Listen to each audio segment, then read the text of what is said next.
Hey there, third-party iCare users. This is your data coordinator, Nick Roth.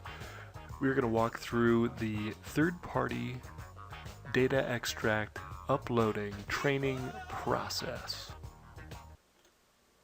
So a much more efficient way to enter your family planning iCare data is by third-party data extract. Now, what are we talking about with a third-party extract? Essentially, we're going to be addressing the extract process and requirements, how to upload files, and then the running of reports. And basically, it takes a little bit of time to develop the extract. Just a heads up on the front end. It can take anywhere from 3 to 6 months to get the extract up and running. But once you get it up and running and you have a dedicated individual to maintain it, it is a very, very efficient process.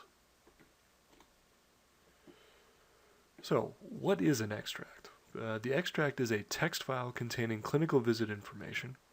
The file follows a program specification set, and records not meeting this specification will not be uploaded. We'll get to that later in the reports section. But the specifications can be found in your accompanying third-party introduction email and your manual. Now, when you want to do a third-party extract, I would be the individual you would talk to. It's Nick Roth. That's nicholas.roth, R-O-T-H, at state.co.us. And we'll talk a little bit further about specifications. But just to address where does the data go, the records are uploaded into iCare directly into the system. Once you have sent us the extract, we then transform it into a specific format that can then be uploaded into iCare. We then do that on your behest. At that point, you can then access all of your records in the iCare application. They're searchable, they're viewable. It's a very, very efficient system once you get it up and running. So one of the big questions is, what does this extract exactly look like? And this is it, folks. This is an example of the test extract. This would be 2 clinic visits. And they run by clinic visit. You can have the same client with 2 different visits, but these are just 2 de-identified examples of what the test extract looks like. Now this follows all of the fields that are required for you to enter information. There are required fields, there are optional fields.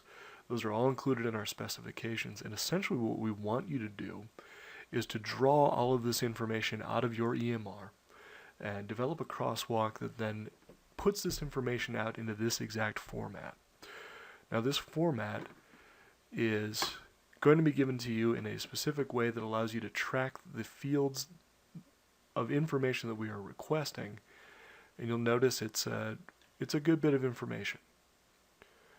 We've got contraceptive methods before and after.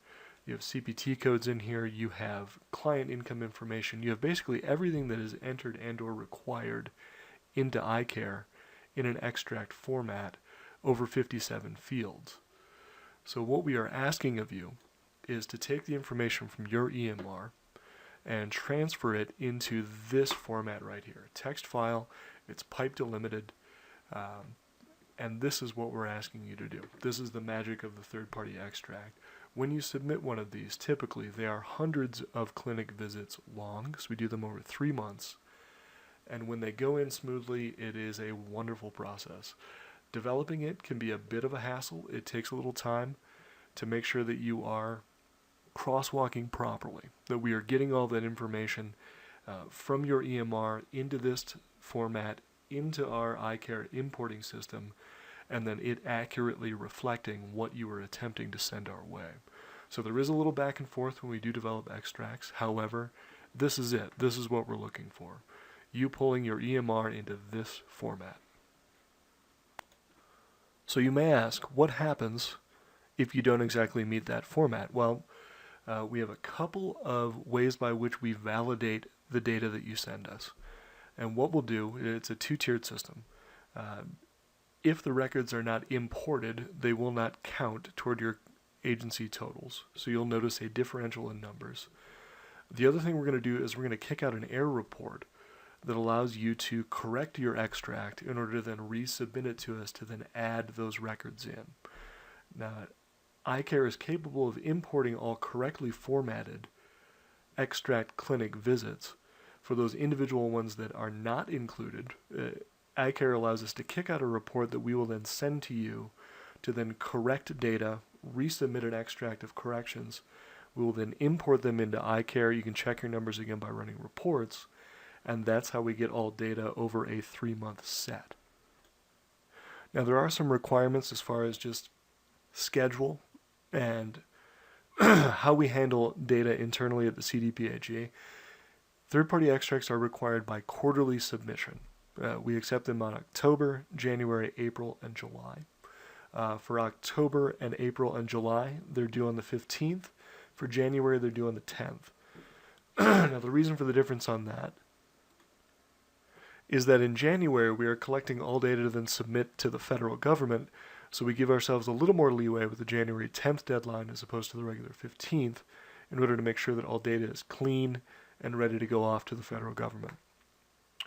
The way in which we submit the extract is in the informatics portal. It's the same login that everybody has for iCare.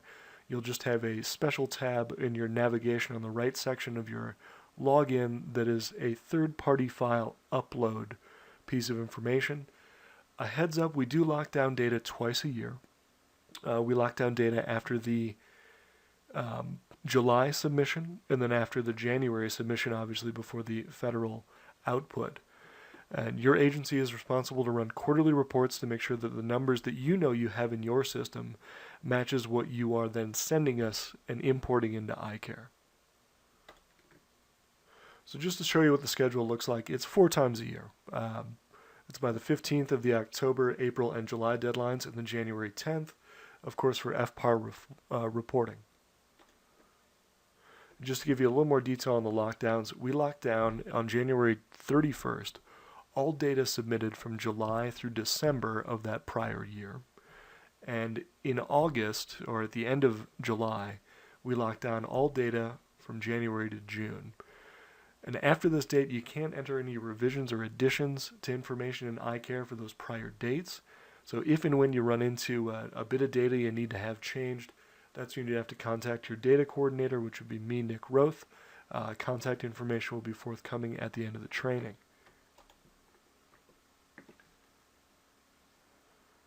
So here's a general idea of what we want to give back to you as far as when you send us an extract. So you get us this extract by the 15th. We run it through our system, make sure that we get you an error report, if you have any errors, by the 25th. You review the data, resubmit an extract that has corrections to clinic visits by this date, and then we'll run it through the system and get it uploaded. Same applies for the quarters running 1 to 4.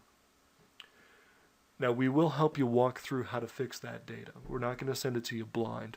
We're going to let you know what fields in the report are somehow tripping up your import of that specific client visit, and we'll try to help you out as far as what coding is necessary in order to edit that extract, send it back to us, and then get it imported into iCare.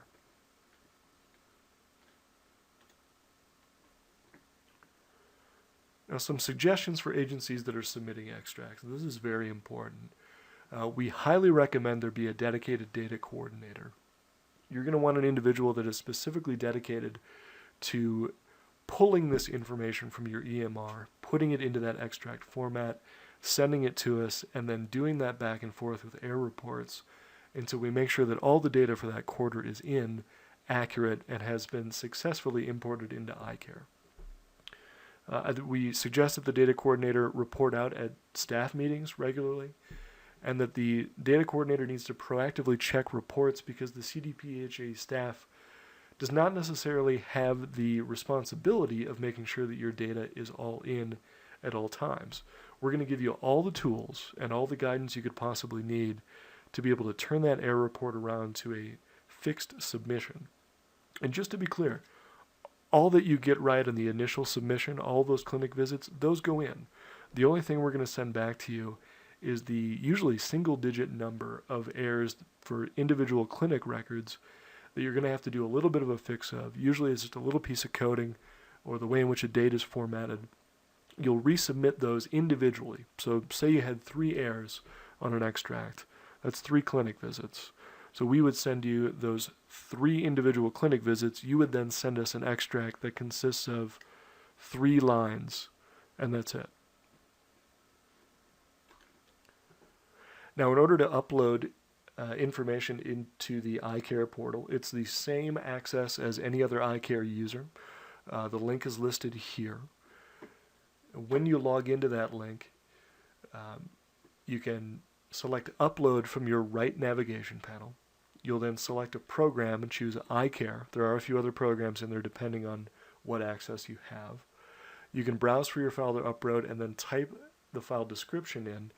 What we ask is that you put your agency code and then the quarter that you're submitting for. We do run on the fiscal quarters, so that July through September would be considered quarter one. Now it's going to look like this on your homepage. When you log in, this would be the way in which you get to the iCare data system to run reports, look at records, that sort of thing, search for clients. This is where you're going to click in order to upload your file. And this is what it's going to look like when you click on that little piece of information. You'll get the iCare data system. You'll choose your file by browsing on your own machine. The description is what we want you to edit and make sure you're doing that naming convention. So in this instance, we would have, I believe, Summit County, and then quarter one. So this would be their July through September data. And again, if you want to get back into the iCare system, this is what you would click and your application's available.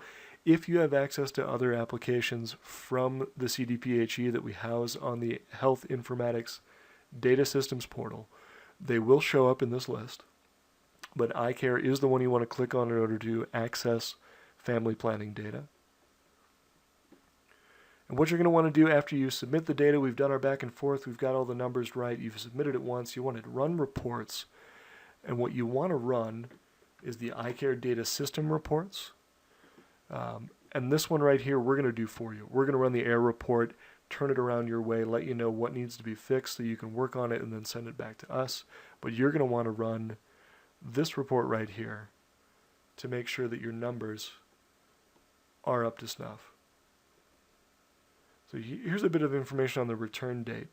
And this is just a reminder of when you want to run those reports for. So what you need to run is the 12, 12F, and 16 reports. And this is going to get you total de-duplicated numbers. So client visits will be listed in here under 12, 12F, and 16. And what you want to do is put in your own individual information in those report systems, kick them out, check your numbers, make sure that what you have pulled from your EMR matches what we have entered into iCare as far as numbers are concerned. So the running of this report, the error report that's going to be sent your way, is going to be done by your family planning data coordinator, which would be me. Records appearing in this report contain errors that must be fixed, otherwise records do not count toward your contract goal. These errors will be confidentially sent to your agency for a fix and then subsequently resubmitted into iCare. You want to send the data coordinator a heads up in an email that you've sent it in, otherwise they will be looking. And this is what you're going to be getting. It's a total readout of all of the fields that you could potentially enter and then where that error occurs. So for this instance on Kristen Lara, who's an individual that works with us here at CDPHE, these are not actual patients. This is a testing environment that these are pulled from.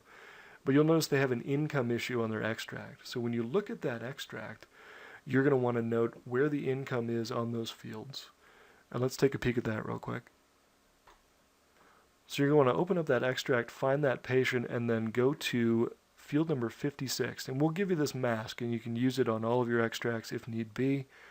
If you want to pull them into Excel and do this, it's very useful. But here's where your error would occur on that first one. You'd have to put something in the income category in field 56 of your extract. So once you've corrected those pieces of your extract, you would then resubmit them into the iCare upload in your login, and then shoot your data coordinator a heads up. Your data coordinator, by the way, is me, Mr. Nick Roth.